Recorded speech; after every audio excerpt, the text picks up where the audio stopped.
Assalamualaikum warahmatullahi wabarakatuh. Pada video ini, kami akan membahas tentang reformasi birokrasi. Sebelumnya, perkenalkan anggota kami, Fani Kristianingrum, Siti Nadia Putri Maharani, dan Imelda Leticia Ros. Sebelum masuk untuk menjelaskan apa itu birokrasi, pernah tidak kamu mengurus pembuatan KTP, mengurus perpanjangan SIM, membayar pajak? Contoh yang saya sebutkan tadi merupakan sebagian kecil dari birokrasi.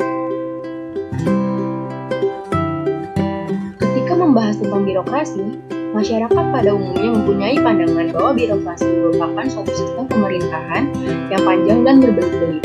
Apakah pandangan tersebut benar? Birokrasi sendiri berasal dari kata birokrasi, yang merupakan gabungan kata dari biro dan krasia, yaitu biro yang memiliki arti meja atau kantor, dan krasia yang berarti pemerintah.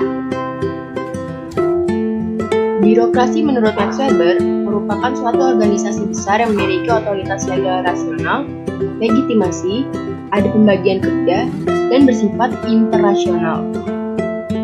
Pengertian birokrasi menurut Riggs yaitu pemerintahan melalui sejumlah biro atau melalui sejumlah departemen negara yang diisi oleh staf yang ditunjuk bukan dipilih, diorganisasikan secara hierarkis, dan keberadaannya tergantung pada otoritas mutlak. Menurut Sudarmayanti, birokrasi merupakan sistem pemerintahan yang dijalankan pegawai negeri berdasarkan peraturan perundang-undangan. Disimpulkan bahwa birokrasi suatu sistem kontrol dalam organisasi yang dirancang berdasarkan aturan-aturan yang rasional dan sistematis dan bertujuan untuk mengkoordinasi dan mengarahkan aktivitas kerja individu dalam rangka penyelesaian tugas-tugas administrasi berskala besar. Sumber daya politik atau kekuasaan yang dimiliki oleh birokrasi mencakup 4 aspek, yaitu yang pertama aspek legal berupa kontrol birokrasi atas implementasi kebijakan-kebijakan yang dibuat oleh para politisi. Yang kedua, aspek material berupa akses birokrasi kepada penggunaan anggaran belanja negara atau national budget, peralatan seperti komputer, data, dan sumber daya manusia yang handal. Yang ketiga, aspek strategis operasional ialah keunggulan birokrasi dalam hal keahlian, pengetahuan, spesialisasi, dan kontrol informasi serta keputusan. Yang keempat, aspek tindakan politik adalah kemampuan birokrasi dalam memanfaatkan semua sumber daya yang dimilikinya untuk melaksanakan kebijakan-kebijakan secara efisien ataupun untuk mengejar tujuan-tujuan mereka sendiri. Konsep dasar birokrasi menurut Max Weber yang pertama, rational legal authority, yaitu otoritas di mana legitimasi yang didasarkan pada keyakinan akan alat hukum yang diciptakan secara rasional dan juga pada kewenangan seseorang yang melaksanakan tetap hukum sesuai prosedur. Yang kedua yaitu traditional authority, yaitu otoritas di mana sebuah legitimasi yang bertumpu pada kepercayaan dan rasa hormat pada tradisi dan masing-masing pengemban tradisi. Yang ketiga adalah charismatic type, yaitu otoritas di mana legitimasi dilandaskan pada karisma yang dimiliki oleh seorang pemimpin sehingga ia dihormati dan dihakimi oleh pengikut. Fungsi birokrasi pertama, birokrasi pemerintah umum, yakni institusi pemerintahan yang menjalankan tugas-tugas pemerintahan umum, termasuk tugas untuk memulihkan keamanan dan ketertiban dari tingkat pusat sampai ke daerah. Di sini, birokrasi melaksanakan fungsi yang bersifat mengatur. Kedua, birokrasi pembangunan ialah institusi pemerintahan yang menyelenggarakan salah satu bidang khusus dalam rangka mencapai tujuan pembangunan, misalnya pendidikan, kesehatan, pertanian, industri, dan lain-lain. Ketiga, birokrasi pelayanan, yaitu unit-unit institusi yang berhubungan secara langsung dengan masyarakat dengan memberikan jasa atau pelayanan. Fungsi utama birokrasi kategori ketiga ini adalah fungsi pelayanan. Dalam birokrasi juga terdapat asas-asas birokrasi. Menurut Friedrich, tidak ada negara yang dapat berfungsi tanpa birokrasi. Birokrasi yang baik harus disesuaikan pada asas-asas yang diterapkan di dalamnya. Asas-asas tersebut yaitu yang pertama mengikut sertakan semua masyarakat, yang kedua transparan dan bertanggung jawab, yang ketiga efektif dan adil.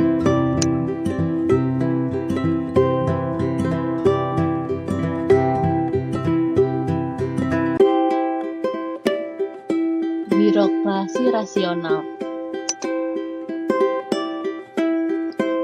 Max Weber menyatakan bahwa birokrasi merupakan sarana paling rasional untuk pelaksanaan kontrol imperatif atas tindakan manusia dan dapat mencapai derajat efisiensi teknis tertinggi. Miftah Toha memberikan pandangan yang menyederhanakan pemikiran Weber mengenai kriteria-kriteria dalam tipe ideal birokrasi yang rasional. Kriteria birokrasi profesional pertama, individu pejabat secara personal bebas, akan tetapi dibatasi oleh jabatannya manakala ia menjalankan tugas-tugas atau kepentingan individual dalam jabatannya. Yang kedua, jabatan-jabatan itu disusun dalam tingkatan hierarki dari atas ke bawah dan ke samping. Dan konsekuensinya ada jabatan atasan dan bawahan, dan ada pula yang menyandang kekuasaan lebih besar dan ada yang lebih kecil. Yang ketiga, tugas dan fungsi masing-masing jabatan dalam hierarki itu secara spesifik berbeda satu sama lain. Yang keempat, setiap pejabat mempunyai kontrak jabatan yang harus dijalankan. Uraian tugas atau job description masing-masing pejabat merupakan domain yang menjadi wewenang dan tanggung jawab yang harus dijalankan sesuai dengan kontrak yang berlaku. Yang kelima, setiap pejabat diseleksi atas dasar kualifikasi profesionalitasnya. Idealnya, hal tersebut dilakukan melalui uji kompetensi. Yang keenam, setiap pejabat mempunyai gaji termasuk hak untuk menerima pensiunan sesuai dengan tingkatan hierarki jabatan yang disandangnya. Setiap jabatan bisa memutuskan untuk keluar dari pekerjaannya dan jabatannya sesuai dengan keinginannya, dan kontraknya bisa diakhiri dalam keadaan tertentu. Yang ketujuh, terdapat struktur pengembangan karir yang jelas dengan promosi berdasarkan senioritas dan merit sesuai dengan pertimbangan yang objektif. 8. Setiap pejabat sama sekali tidak dibenarkan menjalankan jabatannya dan resource instansinya untuk kepentingan pribadi dan keluarga.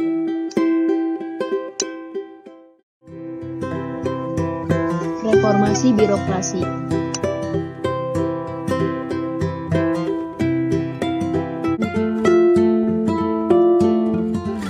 Area perubahan reformasi birokrasi. Yang pertama, mental aparatur, terciptanya budaya kerja yang positif. Yang kedua, organisasi yang tepat fungsi dan tepat ukuran. Yang ketiga, tata laksana, sistem proses dan prosedur yang jelas. Yang keempat, peraturan perundang-undangan, regulasi yang lebih tertib.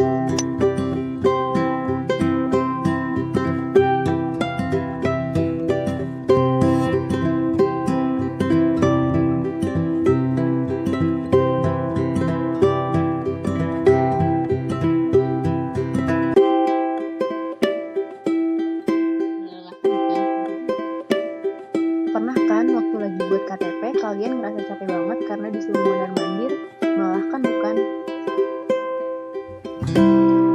Nah, hal itu merupakan contoh dari birokrasi kita yang masih belum baik. Lalu gimana sih cara kita mengatasi hal tersebut? Jawabannya dengan reformasi birokrasi. Reformasi birokrasi merupakan salah satu upaya pemerintah untuk mencapai good governance dan melakukan pembaharuan dan perubahan mendasar terhadap sistem penyelenggaraan pemerintah. Atau dengan kata lain, sebagai upaya kita semua, khususnya badan publik, untuk memberikan pelayanan yang terbaik kepada masyarakat berupa peningkatan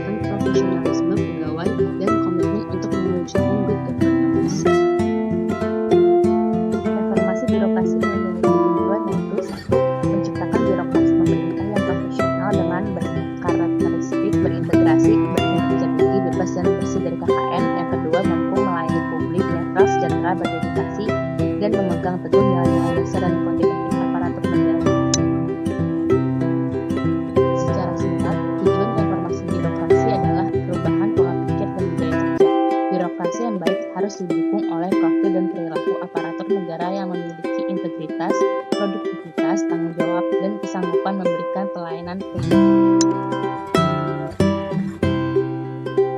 Mengapa reformasi birokrasi itu penting?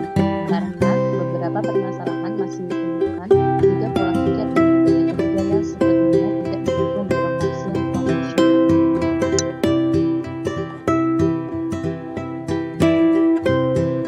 Maka harapannya, setelah dilakukan reformasi birokrasi, akan tercipta pemerintahan